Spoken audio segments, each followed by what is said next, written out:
పూర్తి వివరాలకు చదవండి రేపటి అక్షర శిల్పం దినపత్రికలో. రుషికొండ ప్యాలెస్కు కొత్త కళ, అంతర్జాతీయ హోటల్ గ్రూపులకు నిర్వహణ బాధ్యతలు, ప్రజాధనానికి భారంగా మారకుండా ప్రభుత్వం కసరత్తు, రేస్లో తాజ్ లీలా వంటి దిగ్గజ సంస్థలు. 10వ మంత్రివర్గ సమావేశంలో తుది నిర్ణయం.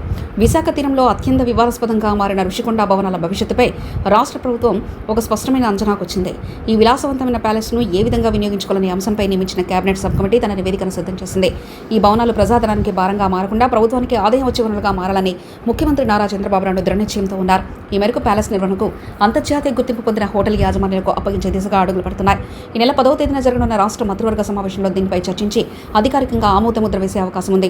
గత ప్రభుత్వ హయాంలో రుషికొండలో ఉన్న హరిత రిసార్ట్ను తొలగించి ఈ భారీ ప్యాలెస్ను నిర్మించిన సంగతి తెలిసిందే. గతంలో హరిత రిసార్ట్ ద్వారా ప్రభుత్వానికి ఏడాదికి సుమారు 7 కోట్ల మేర ఆదాయం సమకూరేది. అయితే ప్రస్తుత భవనాల నిర్వహణ ప్రభుత్వానికి పెద్ద సవాల్గా మారింది. ప్రస్తుతం ఈ ప్యాలెస్ నిర్వహణకు నెలకు సుమారు 25 లక్షల వరకు ఖర్చు అవుతుంది. విద్యుత్ బిల్లులు, ఇతర నిర్వహణ వ్యయాలు కలిసి ఏడాదికి 3 కోట్లకు పైగా ప్రజాధనం వెచ్చించాల్సి వస్తుంది. ఎలాంటి ఆదాయం లేకుండా ఇంత భారీ మొత్తాన్ని ఖర్చు చేయడం సమంజసం కాదని భావించిన ప్రభుత్వం దీన్ని కమర్షియల్ ప్రయోజనాల కోసం వినియోగించాలని నిర్ణయించింది. రుషికొండ ప్యాలెస్కు లగ్జరీ రిసార్ట్గా మార్చేందుకు ప్రపంచ స్థాయి గుర్తింపు పొందిన 4 ప్రముఖ సంస్థలు ఆసక్తి కనబర్చాయి. తాజ్ గ్రూప్, అట్మాస్ఫియర్ కోర్, లీలా, ఫేమా వంటి హోటల్ దిగ్గజాలు ఈ రేసులో ఉన్నాయి. ఈ సంస్థలో ఒకదాని నిర్వహణ బాధ్యతలు అప్పగించడం ద్వారా విశాఖ పర్యటన రంగానికి కొత్త గుర్తింపు లభిస్తుందని ప్రభుత్వం ఆశిస్తుంది. దీనివల్ల ప్రభుత్వానికి ఆదాయం రావడమే కాకుండా పర్యాటక రంగంలో పెద్ద ఎత్తున ఉపాధి అవకాశాలు కూడా మెరుగుపడతాయి. విశాఖను గ్లోబల్ టూరిజం డెస్టినేషన్గా తీర్చిదిద్దాలన్న ప్రభుత్వ లక్ష్యానికి ఇది తోడ్పడనుంది. ఈ భవనాల వినియోగంపై కేబినెట్ సబ్ కమిటీ కేవలం అధికారుల అభిప్రాయాలకే పరిమితం కాలేదు.